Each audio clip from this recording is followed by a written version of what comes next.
A provocation on Kaya's story. When I read through the Kaya story, I immediately called back my memory when I was young. Having born and grown up in China, I have no idea about indigenous Australian culture in my early years.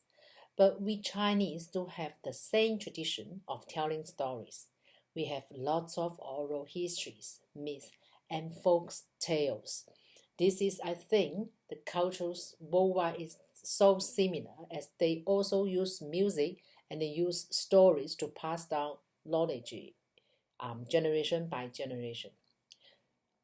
My background of learning language gives me opportunity to recognize how language reflects culture. So in reading Kaya's story, I saw how the storyteller served not just as entertainment, but as a way to teach values such as respect for the elders, take care for youngers, connection to the land, and survival skills.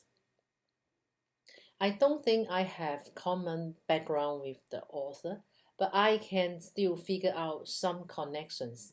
I can see there are full of bonds among the family. Kaya loves his family and his hunting is to bring back food to them. He respected the land and its creatures. All the things woven with nature can present the culture of author. We can also see the author's attitude to the nature and the people. As a future primary school teacher, the story makes me think about what is my role as a year 3 teacher, how I can deliver this story in a diverse classroom. So in my opinion, I have to do something more to make them understood. First of all, building background knowledge. Before reading any story, I should introduce this concept through pictures, videos, um, so the children will learn more about that. And secondly, respecting indigenous perspectives. It is very important to teach stories like this with cultural sensitivity.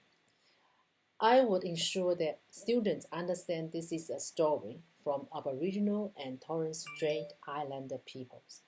And I might bring in additional resources like books and invite guest speakers to show more arts and insights to let children learn more. Thank you very much. Provocation from Disney movie Moana. I often read bedtime story for my children.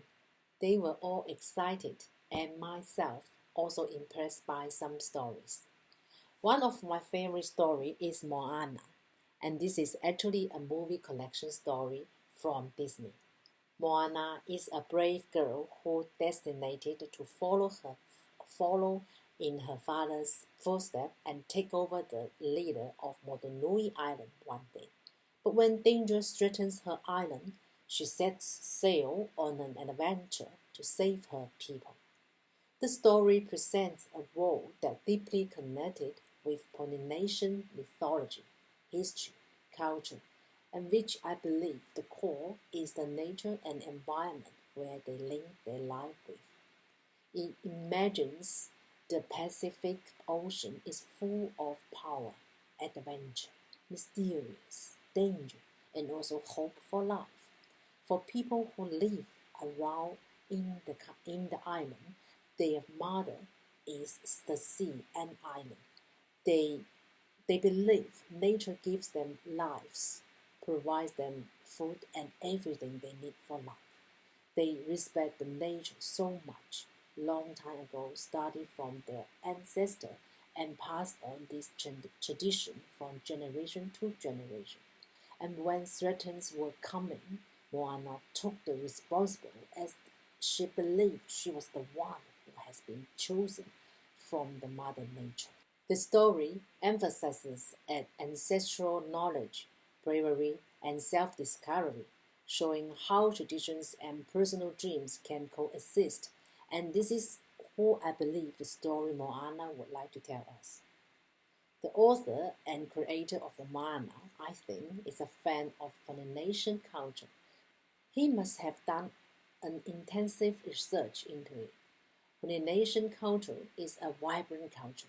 It deeply connected with the nature, the sea, the land, the sky, the mountain, the animal, the wind, the rain, the current, and the people. They value their family and community. They respect for the tradition. Moana's grandmother's wisdom shows the importance of ancestors. The Polynesians were known for their excellent navigation skills as well. Their wayfinding is using the sun, star, moon, wind, and the current to help them to get where they want to go. There are still lots to tell about Moana, her courageous, her persistence, her love for her people. So Moana 2 has come to the screen. Have you seen? It's amazing. Have a go. Thank you. Provocation from V3. Thank you, Jenny, for sharing the wonderful video, Inquiry Learning in Play Spaces with us. In the video, a proficient educator, Lim Patrick, demonstrates inquiry learning in a strong play-based approach school with children of 4 to 5 years old. She planned based on children's interests and strengths, which the children-centered approach is well being demonstrated. She asks children to build their own boats, which based on their interests, and use experimental learning approach, which means learning through hands-on experiences, aligning with the constructivist approach, which learning is built through experiences and exploration. This encourages reflection and real-life problem solving. She said she is influenced by the philosophies of Reggio Emilia. The Reggio Emilia philosophy focuses on the idea that children are capable learners with inherent potential. It emphasized exploration, self-directed learning, and the importance of rich, responsive environment.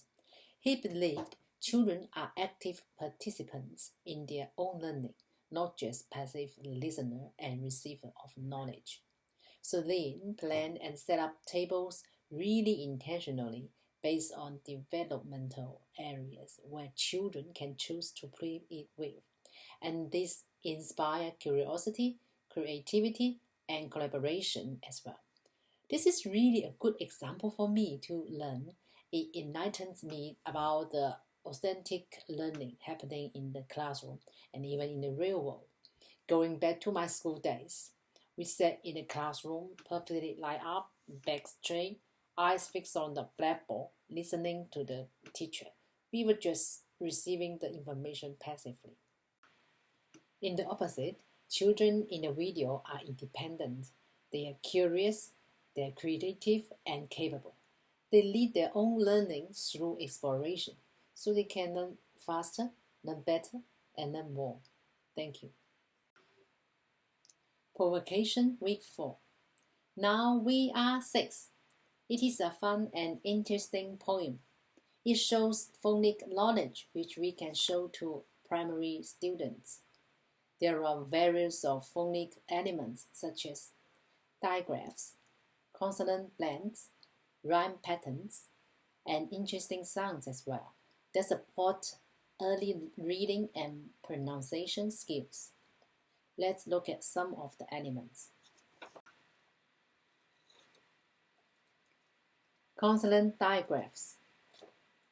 You can see 2 letters representing a single sound only, such as when, WH, but you just pronounce one single sound, w. And TH, say, think, 3.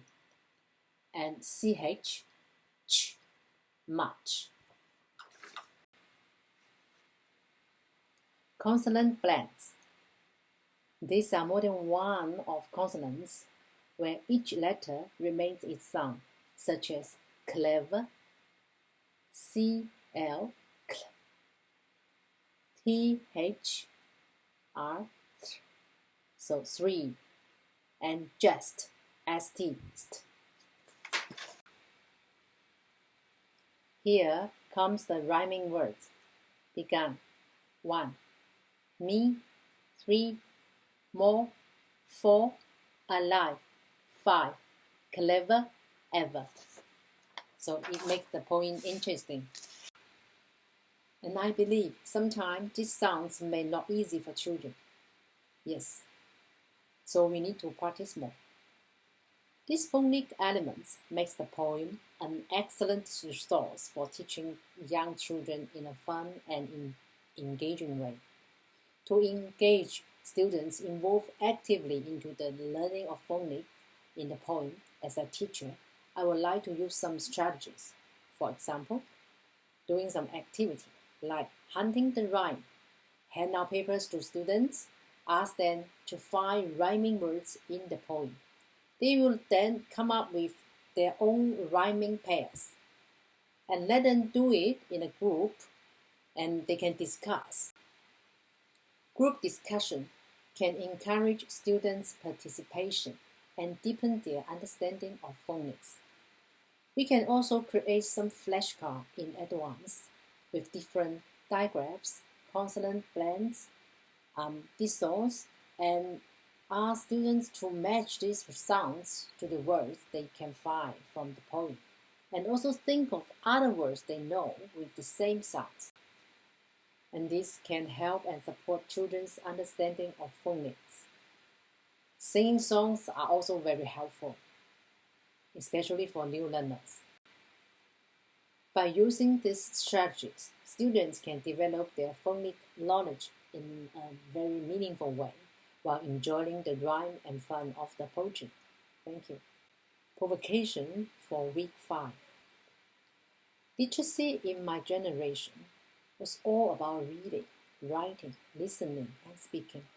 When you get this ability, you can communicate with the people around you, understand the wide world well.